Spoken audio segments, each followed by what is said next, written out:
Mountains Media. Imagine I was going downtown last weekend. I walk into a coffee shop and I see two people and the latest copy of their book. Strike up a conversation, buy the book.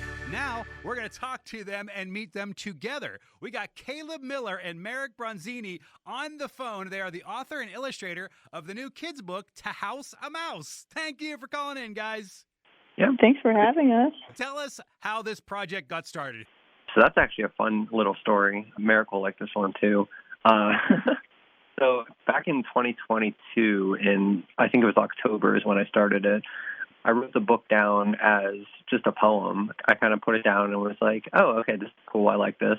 And I had no intentions of making it into a book. And then I kind of thought about it more, read it over a couple times, and I thought this would be cool if I got one of my friends to add some illustrations to this. And then actually, Merrik wasn't the first illustrator that I chose for it. So I had someone else do some rough sketches for me. That relationship kind of fell through, working-wise. And so I asked Merrik, I was like, Merrik, I have this deadline. I need you to come help me do this book, and I need it in a couple weeks. And she was like, oh, God. And I was like, no, it's going to be great. And so long story short, it took a while, but we got it done, and I'm really happy with it. I think it came out really great. Tell me what the book is about. Kind of how I always thought about it. And for the longest time, it was hard for me to kind of talk about what I thought the book was narratively because I was thinking only of it as a poem. But the more that I've kind of, especially with the illustrations, I think the illustrations, and that's what I think Merrik did an amazing job with, was I think that the illustrations really brought this new life to the words that I had written that I wouldn't have been able to do otherwise because it took that illustrating aspect of it to do. But the poem itself and, therefore the book, it's the theme that I was going for with it was kind of this idea that these things that we own, our house, our belongings, stuff like this, we take ownership of it as if it's somehow something that we solely deserve, even though whenever you start to kind of dig down into what it is, it's things that people have given to us. It's things that we've gotten for doing a certain amount of work. And because of that, I feel like we don't want to share those things very often. Mm-hmm. And that's kind of where the father is in this book. He has this house, he has this family, but he wants to live kind of insulated with those things. He doesn't want to share it with the world.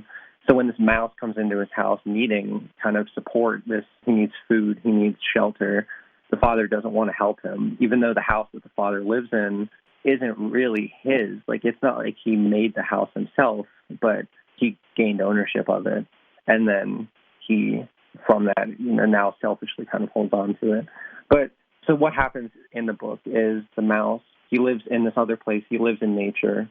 He gets kicked out of there. He gets whatever it is. It's kind of the way that I implied it was that it was just kind of nature did its thing and he had to move. So whether it be a flood or a fire or something.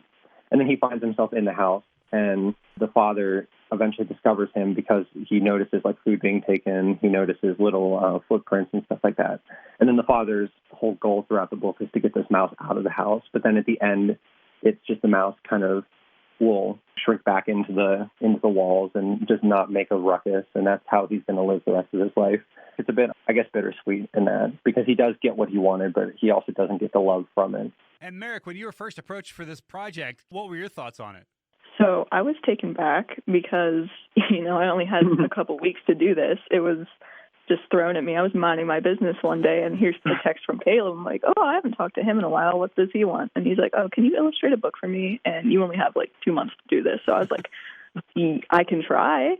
And I was like, how many pages do you need? And he's like, 23. And I was like, okay, oh boy, here we go. But it was actually a pretty big challenge for me because my usual style is a more comic book. I guess you'd describe it as a creepy kind of style. The Walking Dead comic book is probably the closest to the way that I usually draw. So when Caleb said he wanted something Curious George-esque and he wanted it in watercolor, I was like, oh, this is a challenge. But I was excited because I love drawing and I love learning how to draw new things all the time. That's funny that your style is very not what this is. So. Oh, yeah, polar opposite, complete polar opposite. You wouldn't even believe that that's not her style because she just felt it it was even better than the style I imagined in my head. Thank you. So when you combine the words with the illustrations and you got what you want out of it, what's the next step to get this book into my hands? Kind of the timeline of it was I had written it, and then I had my first illustrator. And then while my first illustrator was working, the publisher that I found, Writers Republic, which is the one that ended up, publishing the book, and they're the ones who I'm going through now, I kind of just happened upon them. And they're a smaller publisher, so the process to getting it published wasn't too difficult because they kind of make it easier for first-time authors to get their book published. It's not like you don't work through an agent, you just work directly with the company. So I started working with them to get this book published. What ended up happening with my first illustrator was it was kind of like this little marathon we were running where like the finish line had to keep getting pushed back because it was really hard for us to get these illustrations the way we wanted. Whenever Merrik got put onto the project, we were already in talks with the publisher. And then Merrik came up to finish what was started but not able to be done by the first person. So the publishing side of it, like I found out about this publisher through one of my friends who was trying to work with them as well. I went through them, and then we got the book published. And then here it is. It's in our little coffee shop in Johnstown. It's on Amazon and things like that. And so that was the process of that. Is this the career goal, illustrator, author, or is this just a fun side trek that you guys found yourselves on?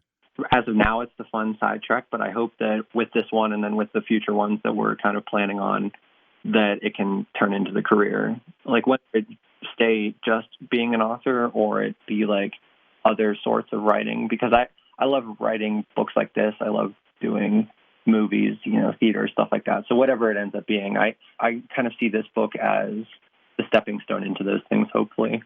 I always saw myself being some sort of artist eventually in life because, it's my passion. It's my favorite pastime is sitting down on the couch and just drawing for hours.